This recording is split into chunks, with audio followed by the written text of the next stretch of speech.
Let's start that again. Coming to Egypt at the age of, I don't know, maybe I was 50, with all the experience I had of the West, and it was quite vast. I lived 20 years in California. I kind of bought the American dream. I lived the American dream. And then I realized it is a dream and I want to wake up.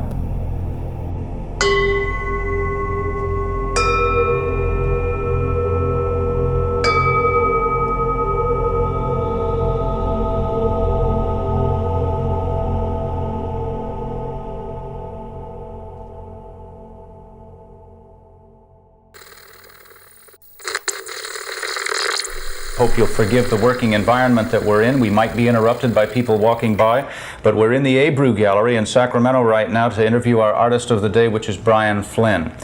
Brian, we're on camera one. Say hello and welcome. Hi. Tell us a little bit about where you're from originally, Brian. I'm originally from England, but I've been living in California on and off for the last 12 years. Once again, just spend a moment or two telling us about what you envisioned in China that made you go with this natural image on this traditional gold background. In this particular painting, I tried to capture the feeling of wind. It looks like the trees are bending over, the leaves, the branches are all flying out as though it's quite a windy day. And so this is partly one of the ideas that you get on Mount Wangshan when there are clouds flying past the trees and keep changing different natural phenomena. I'd been living here, and one day I went over to Luxor shopping, and I was dressed like a normal Westerner with my shirt and pants, and I had all my bags of shopping with me, and I was heading back to the Nile to cross the river to come home, and I heard this tremendous noise, loud, loud, loud, loud music, and I thought, what is that? And as I approached the temple, I saw these very colorful tents from outside, and it got louder and louder, and I went there with my bags of shopping, and I looked inside. It was the first time I ever saw lines of dervishes making the ritual zikr, with the sheikhs singing and the music playing. And it was directly in front of the pylon of Luxor Temple. So I stood there with my shopping. I looked at the man. I looked at the great pylon and the obelisk. And I looked back at the man, and this voice said, that's how they built the temple. There was no question. It just came straight into my heart. So that was my first revelation. The second was I saw these men dancing. It was summer with their light cotton galabeas. And I looked down and I had my pants and my shopping bags. And I looked up again and I said, I don't need to be standing here watching. I need to be down there with those men. How do I do that? That was a more practical question.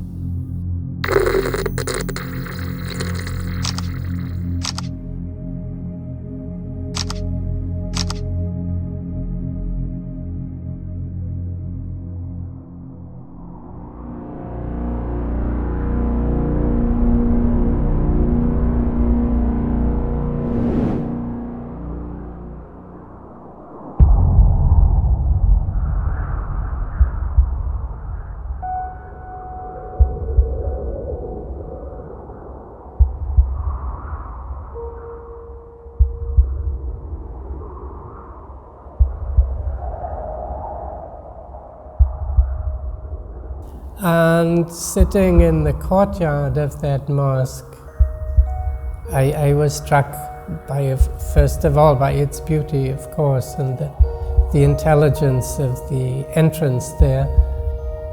But sitting in that courtyard and looking up at this massive space and this square of blue sky above, I suddenly felt the principles of sacred geometry.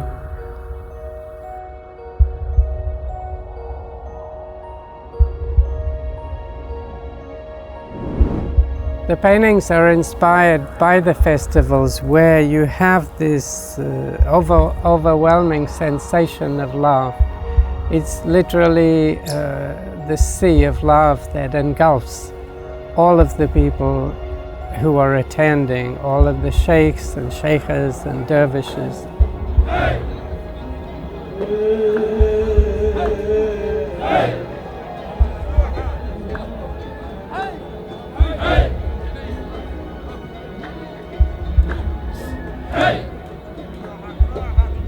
It's not about saying anything new from my side, it's basically that he has the passion for it. He's feeling it from his heart and it feeds him.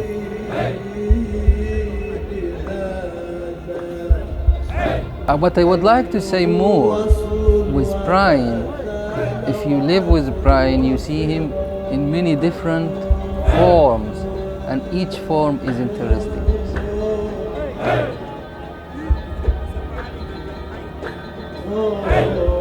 So I think love is the most important in Brian's life. And then all around him, he spread love and happiness. I think he has chosen a life of devotion, period.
Where my now was then in California, I was not entirely satisfied with my now. You could say I had a pretty good life, but I felt something was missing, and I was very much caught up in linear time. I felt I was always running towards something, always running towards something, always running towards something. But I never got there, or even if I did get there, there was something else beyond it that you had to run for. And that pretty much sums up how many people have their existence in the Western world. They're always running towards something. And even when they get there and achieve it, there's another fence to jump over. So I felt like a hamster in a wheel that was just running and running and running. The wheel keeps turning, but you're actually not getting anywhere. You're still in the same spot. So I wasn't looking for any kind of solution or alternative when I came to Egypt. It was a kind of vacation, you could say.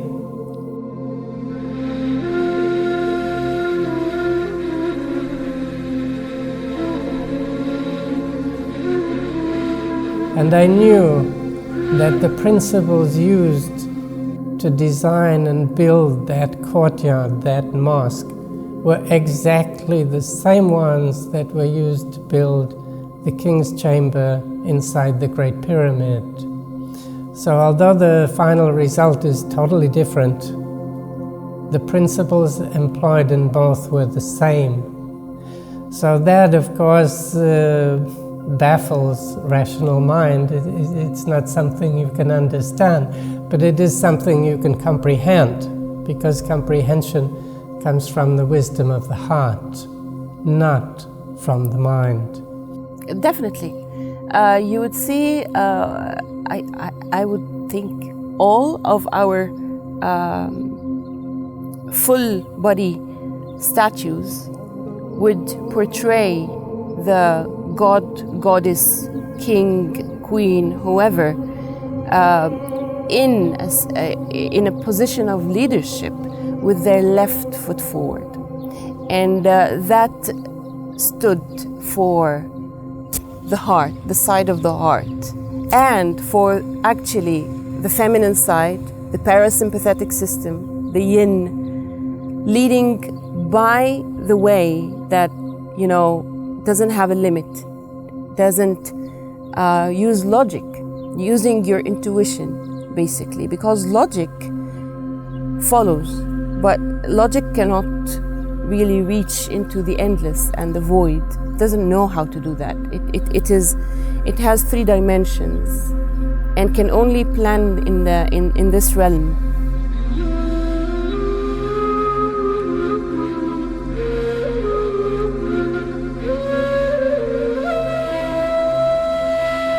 And so, with that revelation, I immediately understood that if you want to go further with this, if you really want to delve into sacred geometry and understanding some of these mysteries, you need to stay here, because the life you have in California cannot give you that. And so that very day, that first day, when I came back to Egypt, I realized I have to try to stay here. It was not a decision, it was a revelation of what was obvious. It's what was before me, and this is what I wanted, perhaps for a long time without knowing it or formulating it. But in that moment it all came together, and it was in the courtyard of Sultan Hassan.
Well, you know, as a humanity, we all have a curiosity. We are curious to know what you are doing, what's this going to be, why you are look like that, what's behind you, things like that. But in Brian, if I describe it, in his art, he's very focusing, and he wants to development his art with a new idea. And always he use a philosophic subject and series to work with, to bring many series of works to make his works.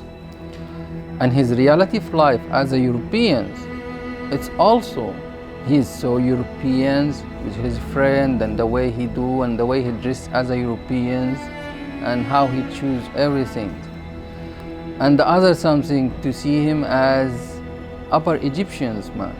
This is also, you can see him. So what I would like to say more with Brian, if you live with Brian, you see him in many different forms, and each form is interesting.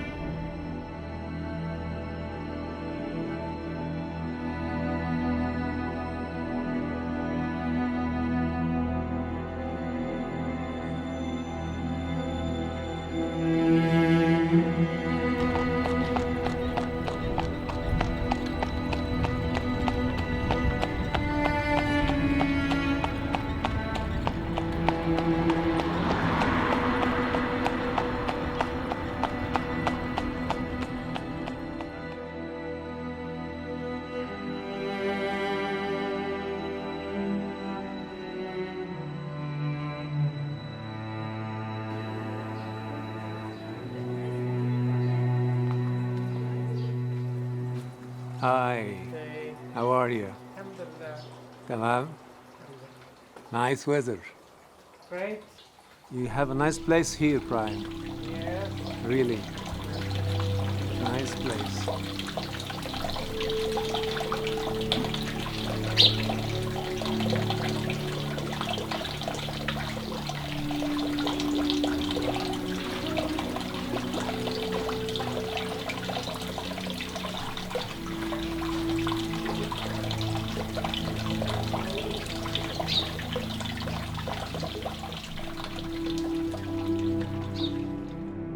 He lives it every day, and he also, when you come into his house and you take off your shoes and you have the beautiful stone floor and you feel the energy of the stone floor, and the rooms have these wonderful domes and his art. It's so beautiful. And then he has a garden, and whenever I come to visit, we sit in his garden and we eat. And then he has a mango tree. And it's just so wonderful because every time, like, the mangoes are getting more and more ripe, and then they're hanging more and more down by the table. So there's something very special, this sense of time that we get to experience with gardens. And you know, here there's, I don't know, there's 2 or 3 harvesting seasons here.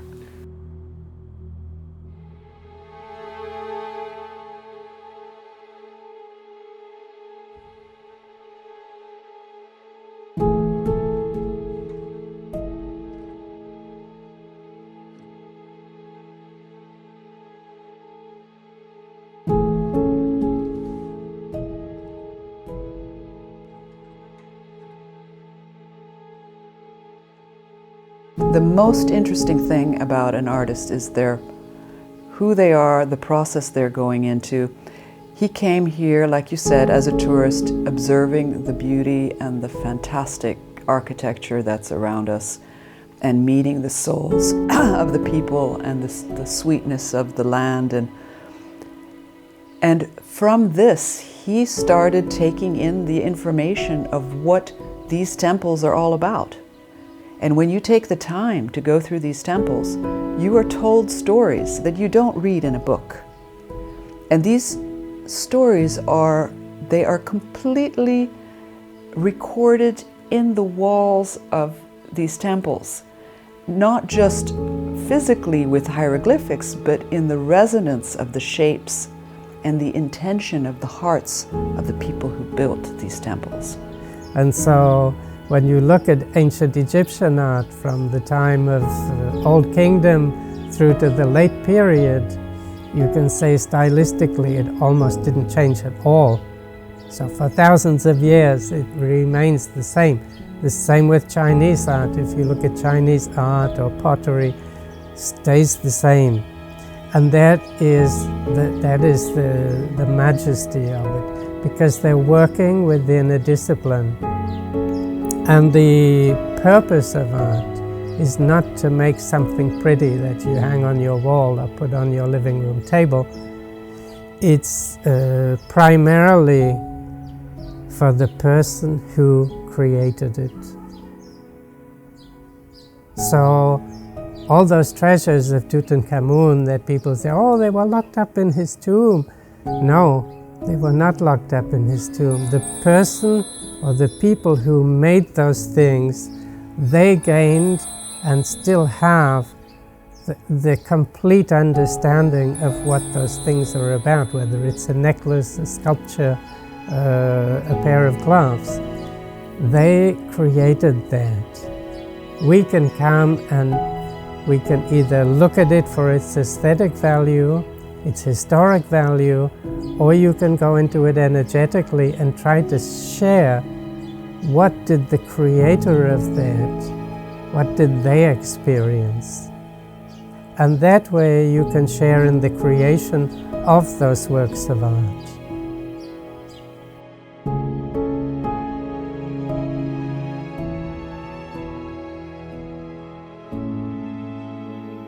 I met him towards the very end of a 54-day spiritual hermitage that I was having here in Luxor. I met him just outside the temple of Ptah, inside the Karnak complex. And he seemed very, very quiet, you know, like a very decent man. And he was wearing his shirt and trousers. He wasn't wearing the galabiya yet. And I thought he was just a foreigner, and he gave me this big grin coming outside. I didn't realize that he was very intuitive as well. And so we sat down and we started talking immediately, and there was a lot of chemistry immediately. And I felt that he really got what this place was about, all the magic that was there, all the potency. And we immediately clicked, and we arranged to have dinner that same day. And I even really appreciated that he wasn't a vegan. Like, I felt that he was like a balanced spiritual person.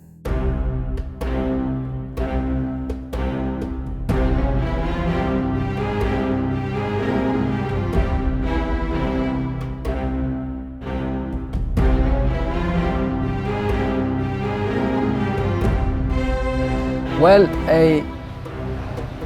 it's not Brian. It's the community where live Brian. It's the Upper Egyptians people. It's actually the Luxorians people especially.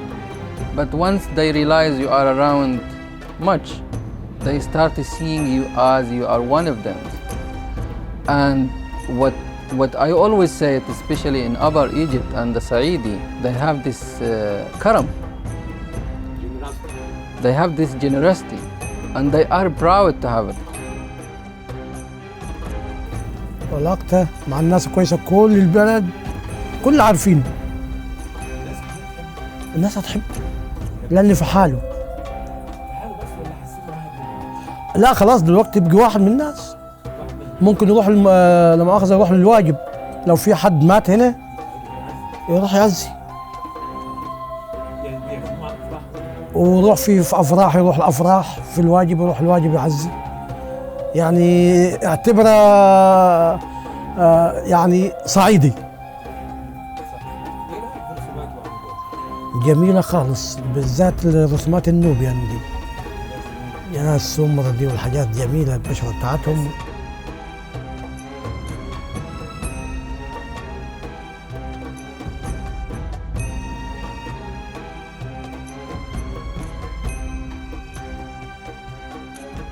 Yes, because when I see some of the work he did before, it was very decorative work, very, very beautiful.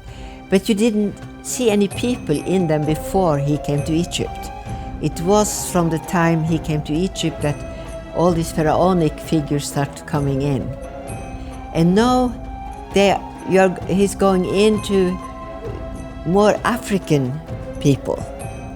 And this is maybe in the time, you know, that Africa is becoming very much in the foreground of many things. So, and also living in Upper Egypt, it's very normal.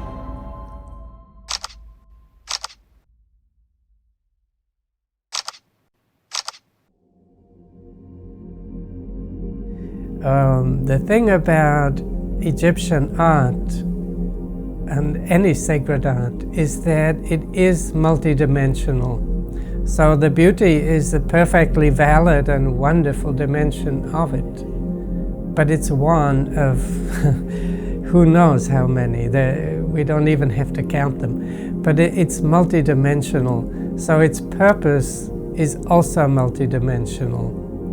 It can affect the way you think. It can affect the way you feel. So to come to a piece of Egyptian art, a work of art, and say it's beautiful, that's very nice, but that's not really helping you, and it's not helping the work of art. So neither of you are really fulfilling your purpose if you just say it's beautiful and walk on. It exists for you to interact with it. So it's the living interaction with a work of art. Yeah, we continue the cycles, and we are multidimensional beings. We are not one-dimensional being. We are multidimensional. We dream, we go in our dream world, we're living another life, you know? We can step from one room to the next, and there's a different energy and a different reality from one room to the next. You can walk down one street and it's happy and joyous. You can go down another street and it's dangerous and scary. This is life. It's multidimensional. And we have to learn to navigate with trust and with faith. And I think that's what's so wonderful with the Sufi dancing, is it's teaching people the faith. It's like, allow yourself to, the dervishes, allow yourself to spin and trust that you're not going to fall. You're going to be in that vortex that just keeps a perfect inertia, the inertia of no time.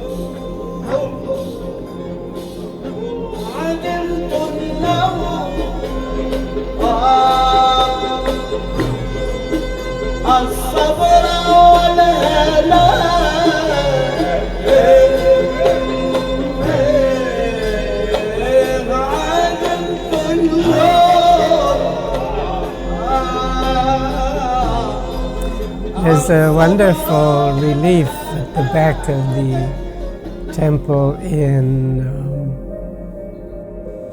Edfu, where the ears are brought back into prominence. They were greatly in prominence in Middle Kingdom because sound is the primary means of communication with divinity. And here we got the bell ringing. There's the sound. This is the nafas al-Rahman. This is the breath of God. So sound is the first means of communication. No, this is not accidental. This is approval. Not approval, I don't mean that in a kind of scholarly school teacher way, good boy. But it's a sense of, it's acknowledgement. It's acknowledgement, yes.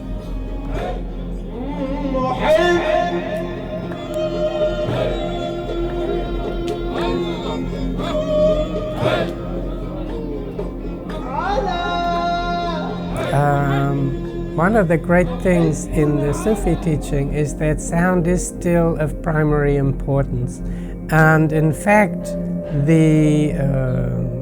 many of the sessions, the ecstatic ritual, it is called sama, which is listening. It's about hearing. It's about sound. And when I first began to practice myself, I was much more attracted by and interested in the movements, the actual moving part, and the words or the utterances we would make were secondary. And it was only after practicing for quite a while that I realized that it's actually the other way around. The movements exist to enhance and reinforce the sound and to activate the sound within you.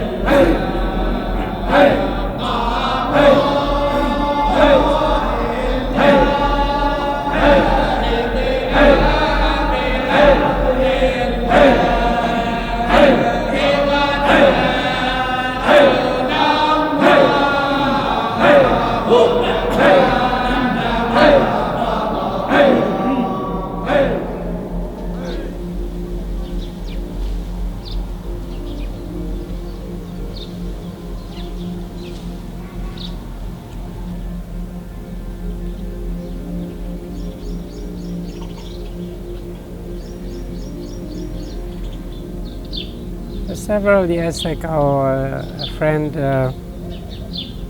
said to me, "Why don't you paint what you love? And you love the festivals, and you love these mulids, the zikr. So why don't you paint that?" And I thought, well, it's a great idea, but if I paint it literally, it will be completely uninteresting. And both for myself and for whoever looks at those paintings, because the festivals are magnificent for their spiritual quality.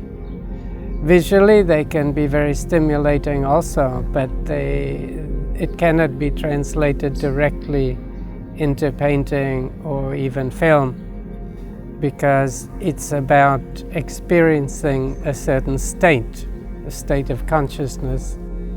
So I played with the idea, and I realized these need to be allegorical paintings. They need to be allegories of what is happening physically, but not represented physically. So I began a series, the birds are singing.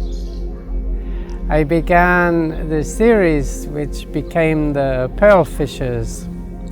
And the pearl fishers are people who dive into very deep water to gather pearls. They're seeking the pearl of great price that Jesus spoke of.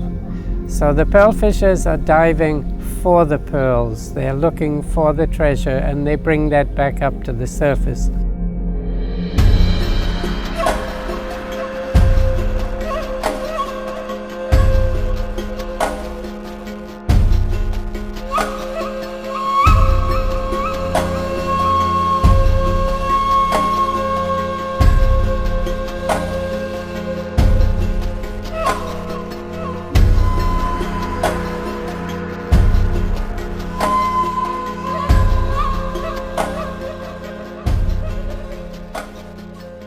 I think it's highly spiritual work.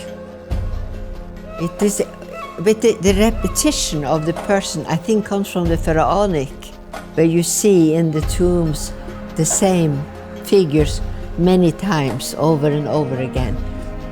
This could be that, but then when you go into this pearl fisher underwater, it is something very different, and I don't know where that comes from. But it's all the energies that come to the artist, and then he gets his inspiration. And then I love his super decorative, fabulous mermaids and mermen, and I think they're just wonderful, and they're just, so, yeah. No, I find it very interesting with the African faces, because at first they were standing by the fire, and it was the flames of transformation. And in a way, it's a story of the transformation that we're all going through on our planet. And also the lights, this kind of hyper color that shows another dimension. And then he went to making these faces that are very, very close up. They're very big faces, and they're very close up. But they're so close that they practically become unreal. For me, they become, so instead of, and this is my perception because someone else, they become abstracts.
in a sense, those were the movement, and the people were, in a sense, frozen in time. They were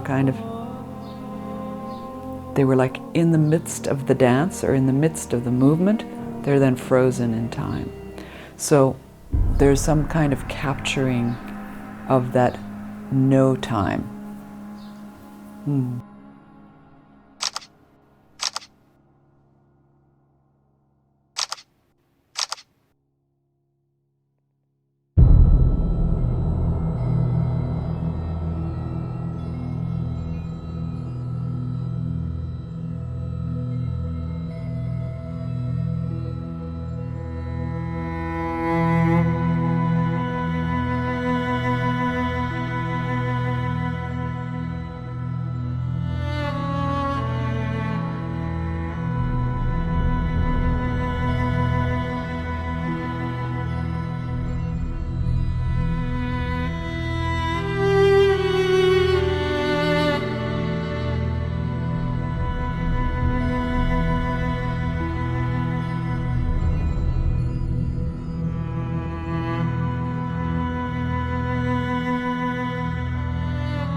Great to go into the temple like Karnak or Habu and see these magnificent buildings, but then you think, what did the people do in here?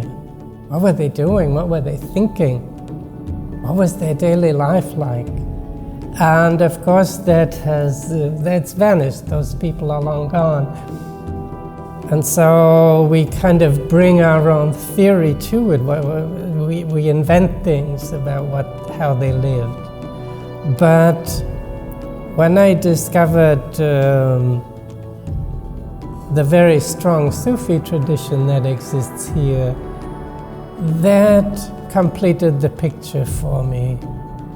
I didn't know how I could go further with it. Then, through music, I was introduced to the contemporary Sufism in Egypt. And I heard some of the music of the sheikhs. I was very attracted and asked, what is this? And this is Sufi music. And I said, well, what is that? And slowly, actually fairly quickly, I was introduced to the whole Sufi world in Egypt that I didn't know existed. And coming from the West, I think no one knows it exists here.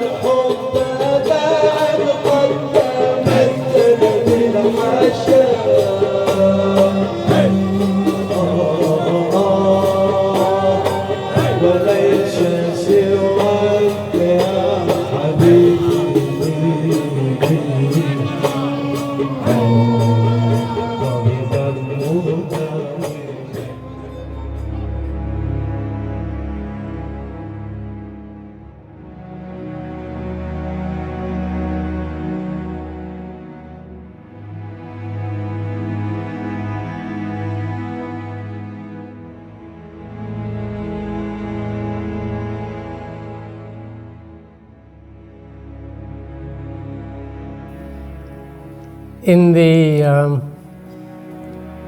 the linear construct of time, we are told that the ancient Egyptian teaching basically ends with Cleopatra the Seventh. The Romans came, rah. They took over Egypt. They continued making a few little crazy buildings, but it was all over. And then in the 4th century, I believe it was Constantine converted to Christianity and closed the temples in Egypt.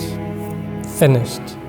We are told that the temple of Philae just south of Aswan, was closed 1 century later. It was the last outpost, and it was finished. Well, that's what we were told. And guess what? It's not true. That's not how it happened.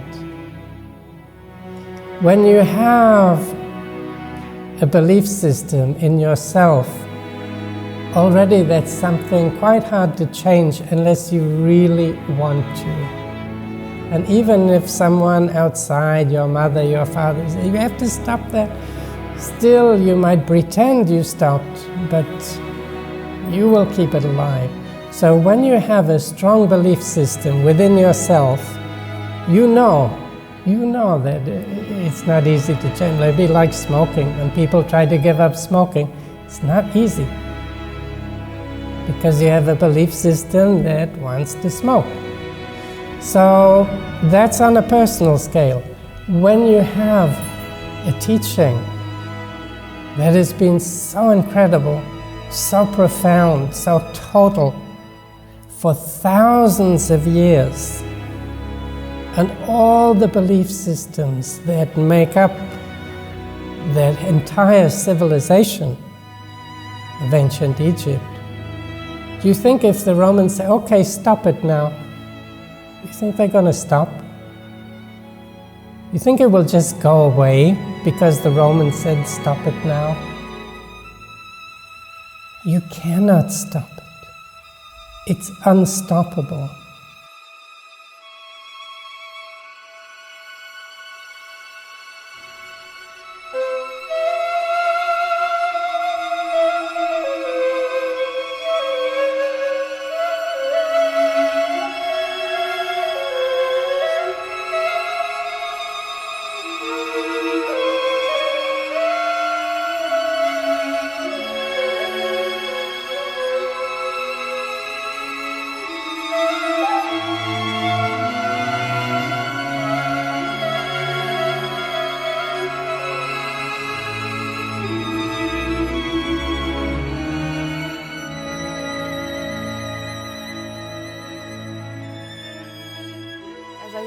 Telling you, like, there was a lot of chemistry. I really liked his opinions, and I liked the way that he viewed the culture here. He seemed very respectful of the Egyptian culture, both ancient and new, Islamic and ancient Egyptian.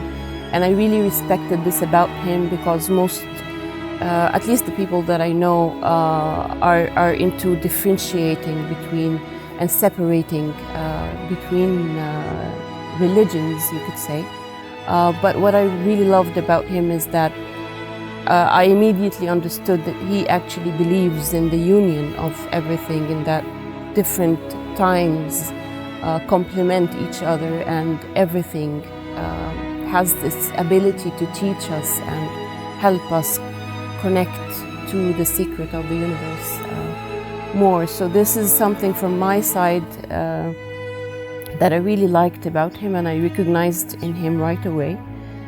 Plus, of course, his opinions and the input that he gives in his knowledge instantaneously. I recognize that he's a real, a genuine seeker.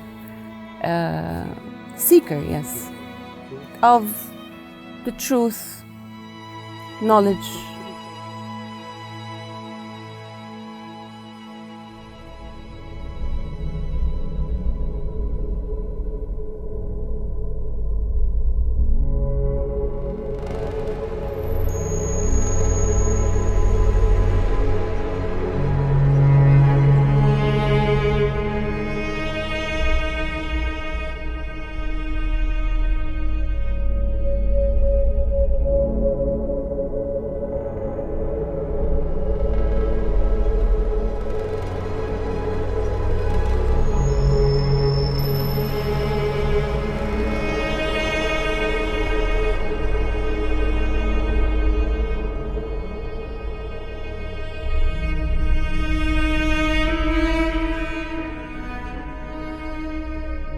In the temple of Akhmim, which was dedicated to Min, the temple was still active in the 7th century when the Muslims came to Egypt.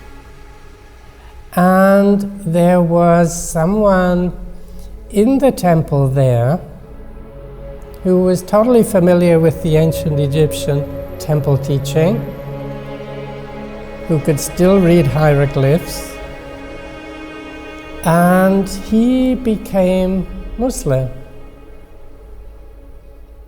And that man introduced a concept to what we now call Sufism. Even that word hadn't existed yet, it didn't have a structure. But he introduced the concept of marifa, of direct communion with God, direct into the heart, that you don't need intermediary. Basically, you and God can relate, or the God particle in you can relate to the greater God particle outside of you without any external assistance. That man was called Dhul-Nun al-Misri, and he was one of the very early Sufis, if you look at the linear history of Sufism. But the idea, the principle behind this is that not only is there a metaphysical link between ancient Egypt and Sufism, but through this person, and we only know about him, maybe there were many others we don't know about, we have a direct link to the temple, from the temple teaching to contemporary Sufism. So it is a very simple but powerful ritual, Islamic ritual, that helps people connect to and tap into these great spirits from our collective consciousness. And in that sense, it is very, very much the same as what used to happen in the ancient Egyptian temples. And I'm the same as Brian. I don't even read in Egyptology, and if I read anything, I would actually forget it.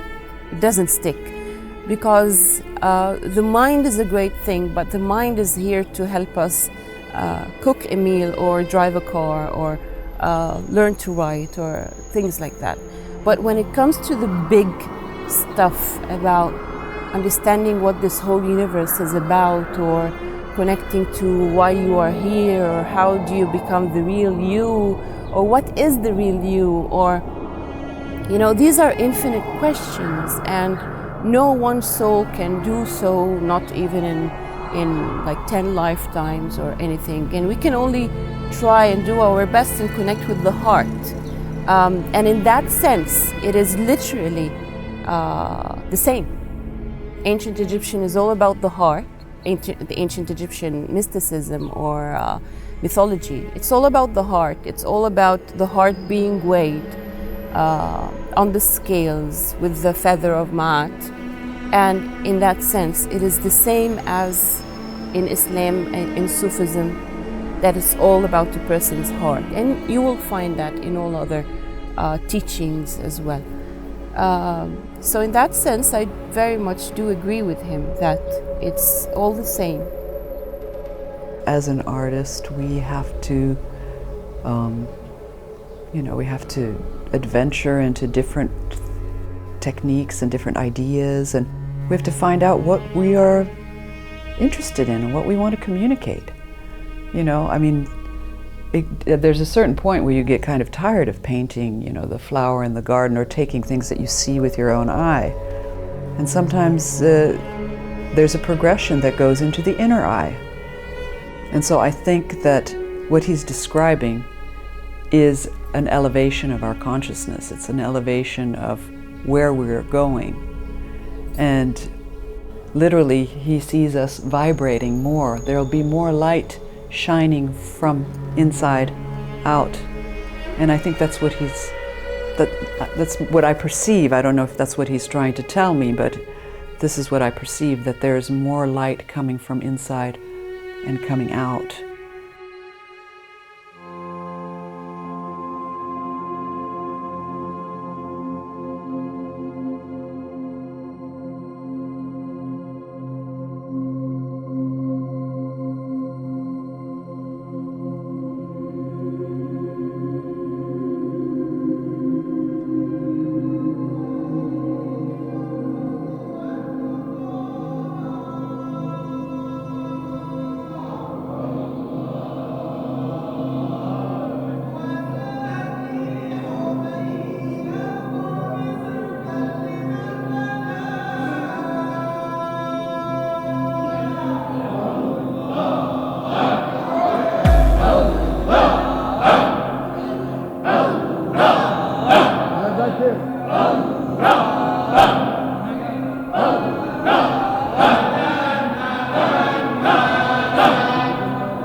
I had actually asked to go because I wanted to be involved as well in the Hadra, and I would sit in the back being the woman.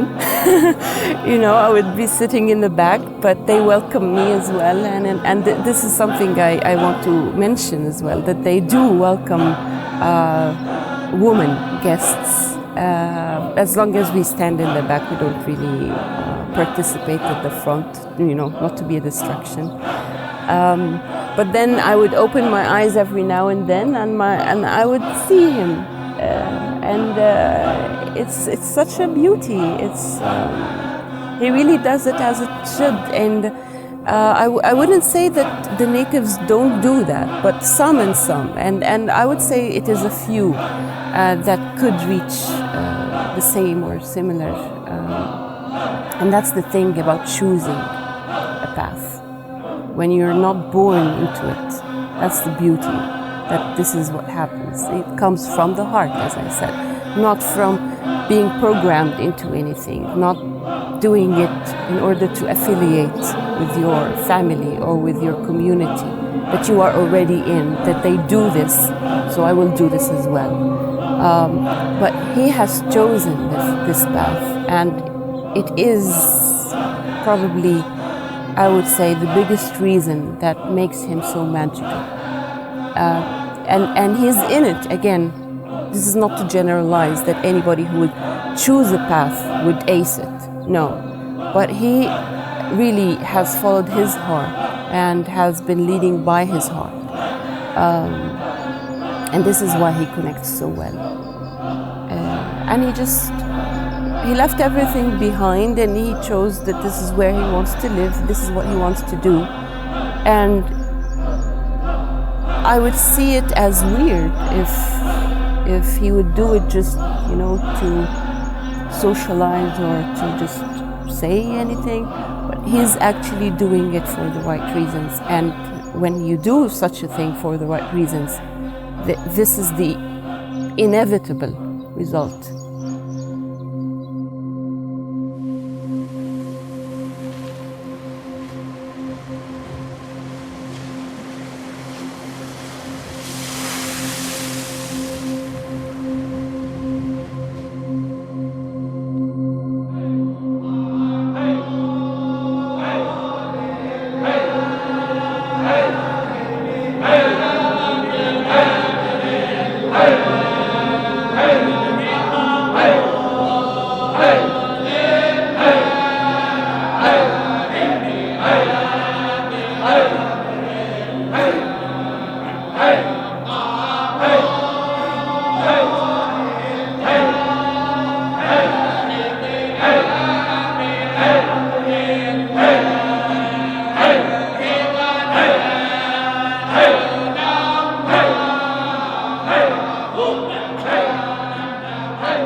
Any person who really follows his own truth and makes his own choices and reaches out to fulfilling his potential like that, and really just making the choices that bring him joy and peace of mind, that is the person that is inspirational by definition. From my point of view. And people need that.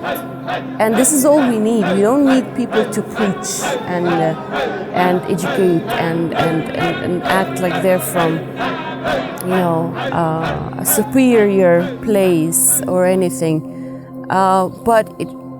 And people, even if they do that, this is not to totally condemn, you know, anybody who does that. But unless they're walking their talk, then it doesn't work.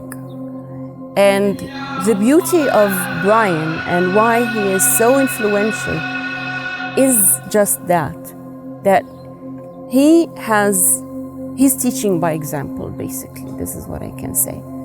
And it's beautiful. And the thing is that it looks easy from the outside as well. And again, this is what really teaches people, and it is really inspirational to see someone who has made certain choices. He's been in many places around the world, but then he ended up being here, and he chose to be here.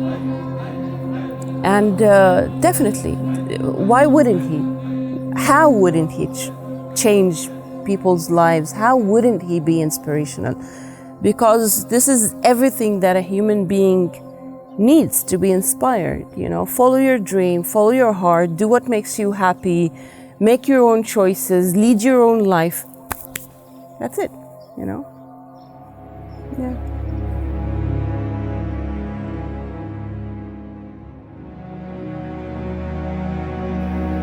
So when you kick the dog in the street, you're kicking your brother.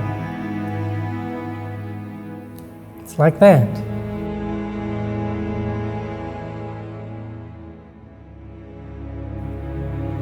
Ancient Egypt exists before the religions that you know existed.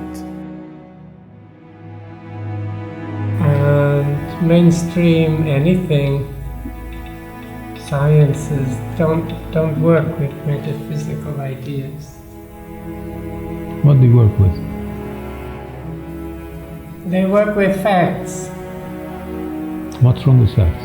The facts lie. How do you know? You know in your heart.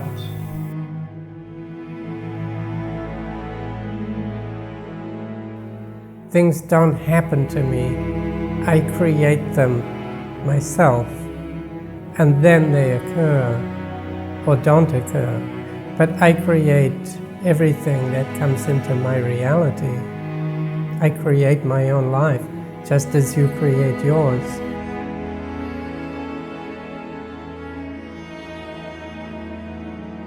I don't know, and I don't need to know how I will end my days. It's not significant.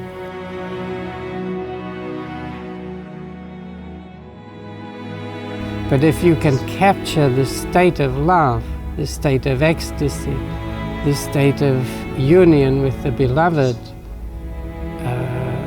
within the figures, then for me that captures what that ritual is all about and what the festivals are all about.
And so by joining a Sufi tariqa, which I did long ago,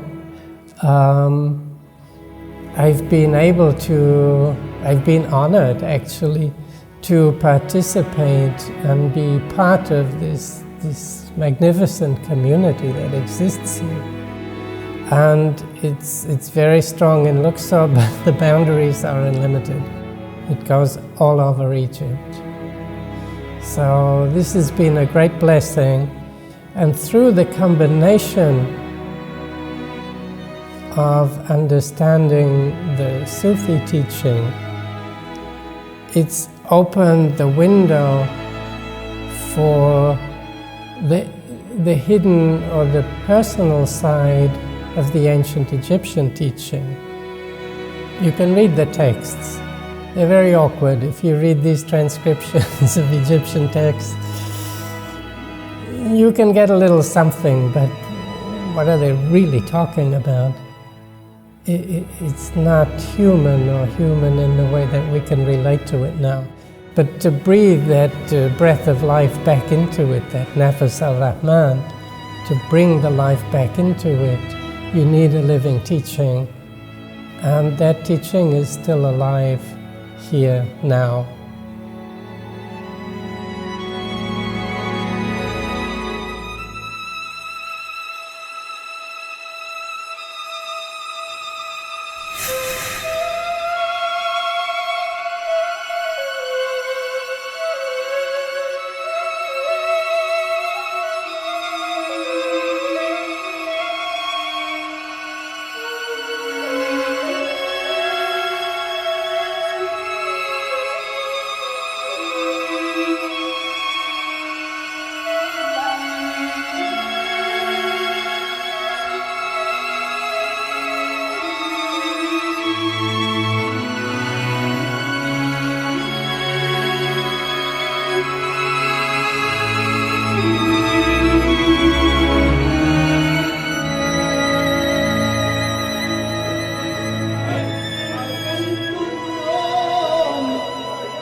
وليس سوى مسجد النبي الذي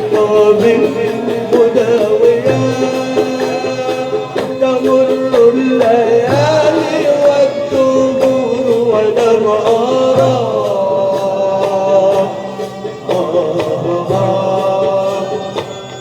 هواني بهم يزداد وإلا